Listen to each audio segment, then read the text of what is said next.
नमस्कार, मैं सुमित कुमार संदेश न्यूज़ से। और आज हमारे देश भारत के लिए बहुत ही गौरवपूर्ण दिवस रहा है।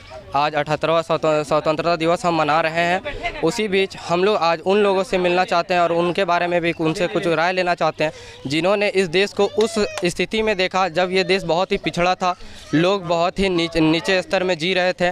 हमारे देश को बहुत सारे लोग नहीं जान रहे थे, लेकिन आज के डेट में आज हमारा भारत बहुत विकास कर चुका है, विकासशील देश बना हुआ है और दिन ब दिन आगे ही बढ़ता जा रहा है। हम उन लोगों से बात करते हैं जिन्होंने इस चीज़ को अपनी आंखों से देखा है, जिनकी आंखें आज कमज़ोर हो गई, लेकिन उन्होंने इस देश को उस वक्त में देखा है जब से वो लोग इस देश को बहुत ही निचले स्तर से गरीबी में, उस कठिनाई में देखा है जब ये देश कठिनाइयों में जूझ रहा था और धीरे धीरे करके आगे बढ़ रहा था। आइए हम उन लोगों से कुछ बातचीत करते हैं और जानने का प्रयास करते हैं कि उस समय में और आज के समय में उन्हें क्या क्या बदलाव देखना चाहता है, आज के युवाओं में उस वक्त के युवाओं में क्या क्या अंतर था और आज हमारा देश किस राह पे जा रहा है और किस तरीके से चलना चाह रहा है। आइए हम उन लोगों से आपको मिलाते हैं, उन सभी लोगों से हम लोग बात करते हैं।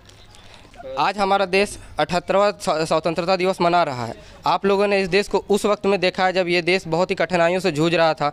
आज ये देश बहुत ही आगे बढ़ चुका है, आज इसको पूरे विश्व में इसका नाम हो चुका है। बहुत सारे देश आज हमारे भारत को जानते हैं, प्रयास कर रहे हैं, हम लोग दूसरे देशों की मदद कर रहे हैं। उस चीज़ के बारे में आप क्या कहना चाहते हैं? और आज हम 78वां स्वतंत्रता दिवस मना रहे हैं, आज के युवाओं को आप क्या संदेश देना चाहते हैं उस वक्त से देखते हुए? हमारा देश स्वतंत्रता दिवस मना रहा है।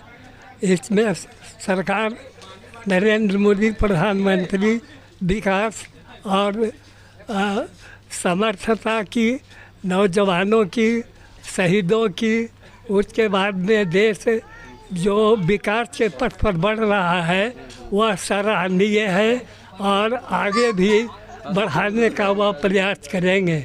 इसलिए सरकार के सहयोग के लिए सभी अभिभावकों और ग्रामीण जनताओं या नेताओं को इसमें पूर्ण रूपेण सहयोग देना चाहिए और उसके बाद में देश की रक्षा के प्रति लोगों की संभावना है जो टाल मटोल हो रही है, इधर उधर के राजनीतिक हो रहा है, उसमें लोगों को एकमुश्त होकर के, एकजुट होकर के देश की उन्नति, तरक्की पर विशेष ध्यान देना चाहिए। मैं इतना ही कह करके चुप रहता हूँ। हम कहना चाह रहे हैं कि 15 अगस्त 1947 को हमारा देश आज़ाद हुआ और उस आज़ादी के लिए कितने लोग शहीद हुए इसकी जानकारी तो सबों को है, और जिसको नहीं भी है उसे याद दिलाता है कि 15 अगस्त 1947 को जब हमारा देश अंग्रेज़ों के चंगुल से निकलकर अपनी आज़ादी को कायम किया, वह भारत आज आज़ाद है और आज़ाद रहेगा। हम नवयुवकों को प्रेरणा देनी चाहिए और मिलना चाहिए कि हम इसके प्रति जागरूक रहें और अल्पसंख्यकों को भी मिलाकर चलें, जिसमें मुस्तैदी से हमारा देश आगे बढ़ता रहे।